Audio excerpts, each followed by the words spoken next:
The hydraulic arm of the excavator was still dripping oil when I turned onto Sycamore Circle. My house wasn't standing anymore. Where my living room once was, there now sat a mangled stack of plywood, shattered glass, and exposed copper piping. Standing in front of the debris was Marlene Becker, the HOA president, shaded by a wide-brimmed straw hat and sipping a sugar-free iced latte like she was judging a gardening contest. With a tilt of her head and a voice dripping with smugness, she said, "You should have settled your dues." I stepped out of the car, flipped open my credentials, and calmly responded, "I need to document this for the Department of Homeland Security. Agent Darius Kent, Cybercrime Division." I had bought this small, peaceful house in Birchstone Hollow to unplug between federal operations. A quiet gated community with neatly trimmed hedges and overly enthusiastic HOA volunteers. I didn't ask for much, just working plumbing, a grill for weekends, and a functioning mailbox. But Marlene had different plans. She once fined a man for having a mailbox that was 2 inches taller than regulation, and once cited a family for letting their teenage son skateboard in the cul-de-sac. I kept my head down, until duty sent me to South Asia for 7 weeks. That's when things unraveled. While I was overseas tracing a ring of encrypted data traffickers, a glitch froze my HOA autopay. I missed 2 payments, just $260 in total. When I returned, I was greeted by fluorescent yellow notices stuck to my front door, a lien filed with the county, and a $1,350 penalty slapped on top. I knocked on Marlene's door. She greeted me in a crisp tennis skirt, even though she hadn't stepped foot on a court in years. I offered to pay everything right then and there, dues, penalties, even interest. But she looked at me with frost in her eyes and cooed, "Oh Darius, honey, we have policies in Birchstone. And policies must be honored." She brandished a binder the size of a college textbook.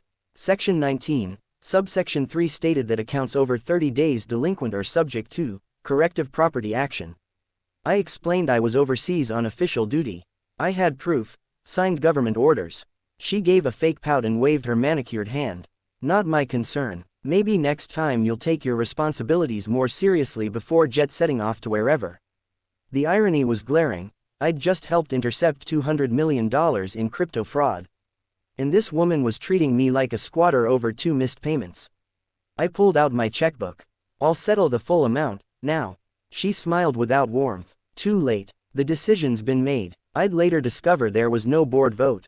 She made that call solo, over Pinot Grigio and gossip with her friend Paula, the HOA's so-called compliance officer, who never read a rulebook in her life.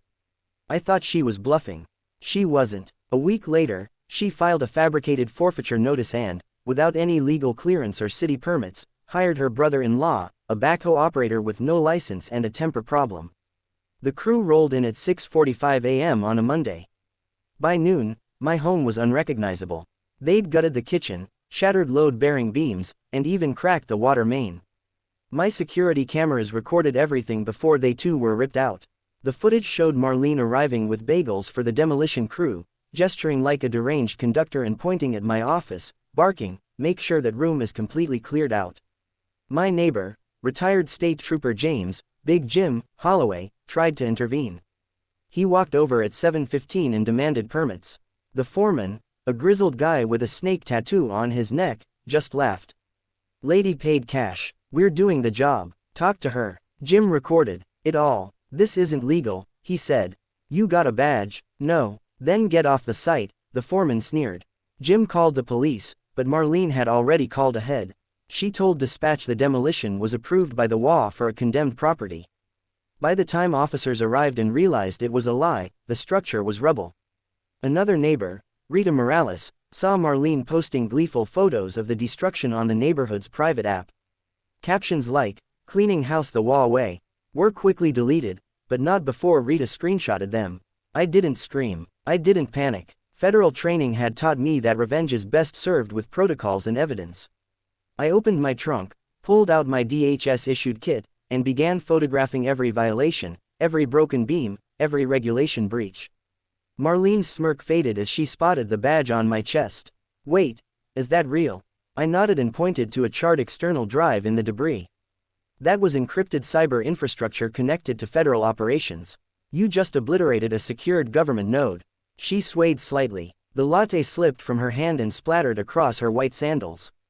Within 24 hours, DHS investigators and city inspectors descended on Birchstone Hollow like a thunderstorm. Janine Lockhart from the city's Code Compliance Division surveyed the mess and said in a low voice, "No permits. No judicial oversight. This is felony-level stuff." Turns out Marlene had forged multiple signatures, including mine. She had also submitted fake documents claiming the property was vacant and in default for over 90 days. In reality, it had been 47 days, and I was never notified properly. Her brother-in-law, Greg Riddle, confessed within minutes. He told investigators, "She said the house was abandoned. Offered me $5,000 cash to level it. Said the guy moved out, some government stiff. Didn't mention he worked for Homeland. That was just the start." Turns out Marlene had been turning HOA fines into her own private slush fund for 3 years. One family was charged $900 because their teen daughter had friends over on 3 consecutive days, labeled unauthorized social gatherings. Another woman, a widow named Mrs. Lynn, was fined $600 because her holiday wreath stayed up until January 7th. The local news ran the story under the headline, "Federal Agent's Home Demolished by Rogue HOA." Reporter Vanessa Cruz interviewed me outside the ruins. I kept calm but made sure every law Marlene violated was documented on camera. The city froze the HOA's enforcement powers immediately. Marlene was hit with charges for forgery, destruction of property, impersonation of city officials, and obstruction of federal operations. But it escalated further. Cybersecurity specialists determined my destroyed equipment had included sensitive files on ongoing federal cases. Not classified, but confidential enough that its loss was considered interference with national cyber efforts. The U.S. Attorney's Office took over. Suddenly, Marlene wasn't facing local trouble.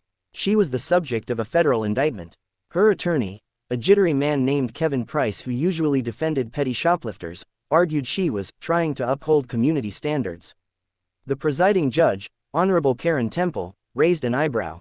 Your client demolished a functioning residence based on falsified documents, while the owner was serving this country. That's not policy enforcement. That's criminal delusion. Even the HOA board turned on her. During a deposition, Treasurer Felicia Jennings revealed Marlene had padded the HOA books for years. She had a list of problem homeowners, and I was added the day I moved in, because I worked for the government. Screenshots showed Marlene texting, "Greg, wipe that place clean. I don't want so much as a light switch left behind." Another message to her secretary read, "Let's show them what noncompliance really means." She was arrested during an emergency HOA meeting. Still wearing a cashmere cardigan, she was escorted out by federal agents. She kept insisting it was all a clerical mix-up. Vice President Douglas Craig called for an immediate vote to remove her. Unanimous. Her cousin Greg testified against her for a reduced sentence, detailing how she funded spa weekends and online shopping binges using compliance funds. The federal charges: destruction of government property, wire fraud, conspiracy, obstruction. Her lawyer begged for a plea deal. The assistant U.S. attorney, Leonard Strauss, simply said, "She weaponized a neighborhood council for her own ego. She torched the home of a federal agent for sport. I sued Marlene and the HOA directly. The court awarded me $692,000, damages, restitution, and legal costs." The ruling included a public retraction. She was required to publish an apology in the community's next newsletter admitting to illegally authorizing the demolition of a federally connected residence. Her role was terminated permanently. She was barred from holding any HOA-related position statewide. But the final justice came in court.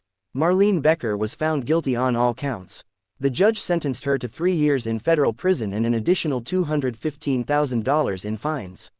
When the sentence was read, her composure shattered. She wept openly as the officers led her away, her heels clicking against the marble floor, one final, hollow echo of her lost authority.